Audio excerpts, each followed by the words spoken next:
If you have questions or suggestions for future podcasts, please submit them in the comment section below. Don't forget to like, share, and subscribe. Who is getting Shanghaied? Hi, I'm Dave Arnott, the Christian Economist.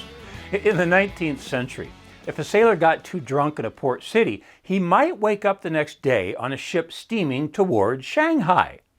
The noun became a verb, and he had been Shanghaied. But in the current U.S.-China trade relationship, who is getting Shanghaied? Trade with China makes us richer, but they might be using those profits to build a military that we will fight someday.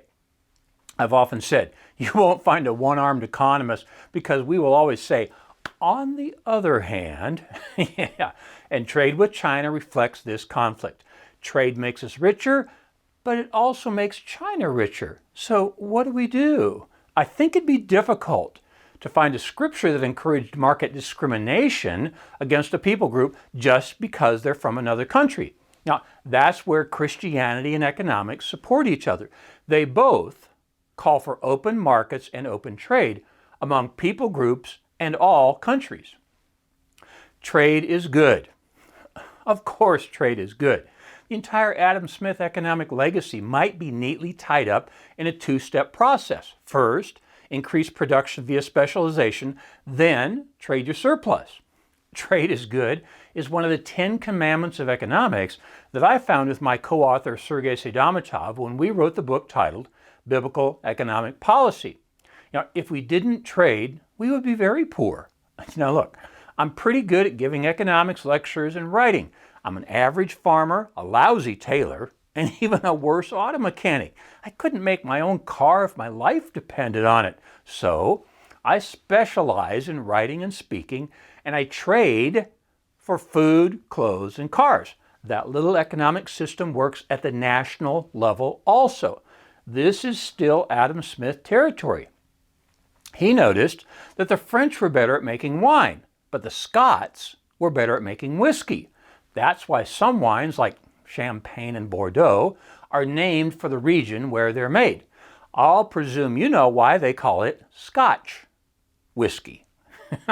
Now, in the first 9 months of this year, China exported to us 210 billion more in goods than we exported to them. Now, that's the front part of the equation that they explain to you on CNN and Fox News. Now, the back part of the equation is a little more complex, so you only find that explained in the Wall Street Journal and the Economist. That's where you find this Chinese businessman holding $1 million US and trying to exchange it for something. He ends up buying a shopping mall in Cincinnati or a wheat farm in Kansas because that's where the US dollar is honored. Now, that back side of the equation is where you hear people complain, quote, the Chinese will own the US someday, end quote. Sorry, but I think that's Chicken Little economics. The sky is not falling. I heard the same thing about the Japanese in the 1990s. If the Chinese buy $210 billion worth of real estate in the U.S. every year, there really is not even an estimate of how long it would take for them to own a meaningful percentage of U.S. assets. Now, recently, there are reports that the Chinese are buying land near military installations. That's concerning. Trading avoids war. There's something called the Golden Arches theory of conflict prevention that goes something like this. No two countries that both have a McDonald's have ever fought a war against each other. And it was first proposed by Thomas Friedman in a New York Times column, then became part of his book titled The Lexus and the Olive Tree that I read some years ago.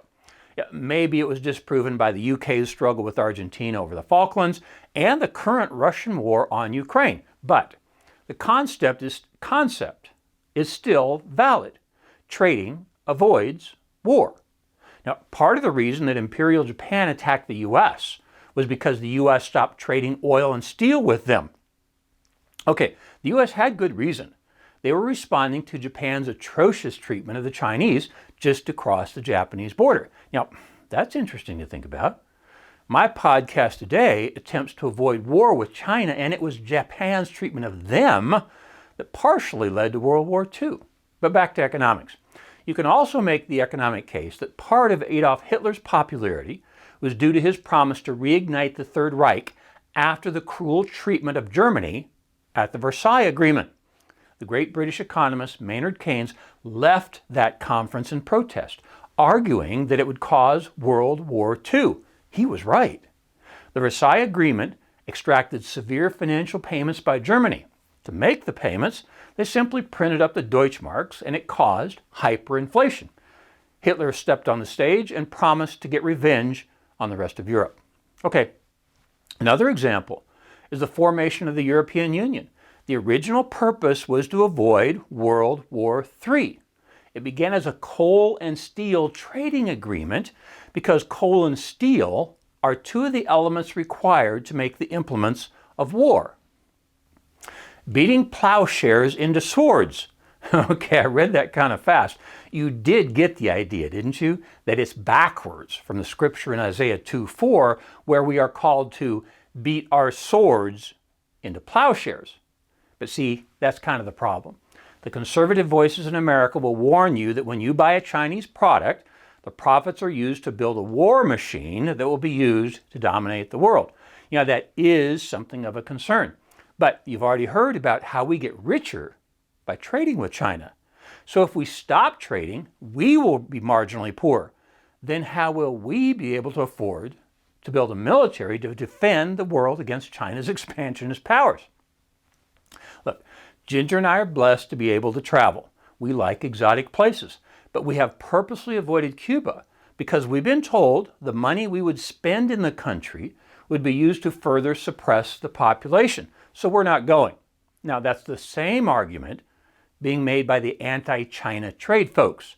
They're concerned that the Chinese government is using profits from U.S.-China trade to build a military.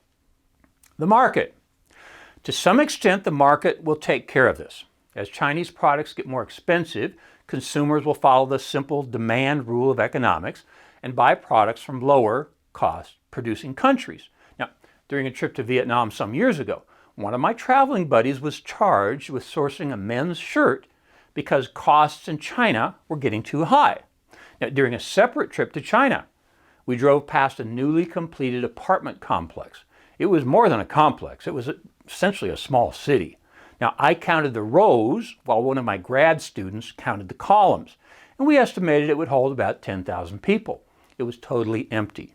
And my guess is that it remains empty today. That's the problem with centralized government.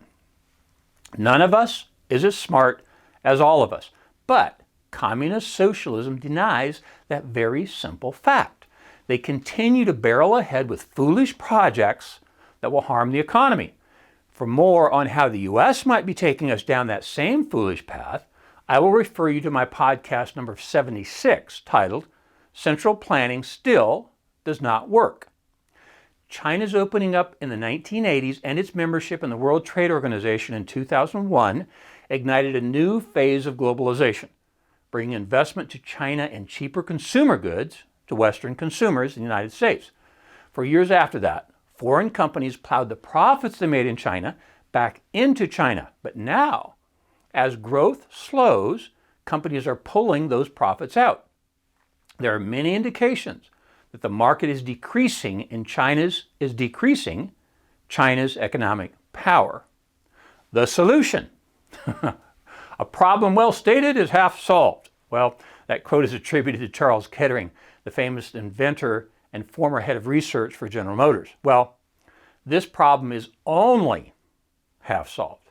You have to wonder if the talking heads on the conservative side really understand that what they're calling for is government control of the marketplace to disallow consumers the freedom to choose the products they want.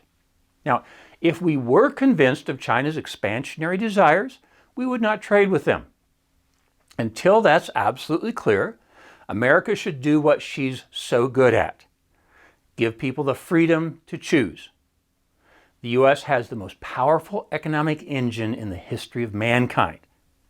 That's been produced by a freedom-loving people who demand choice in products and services.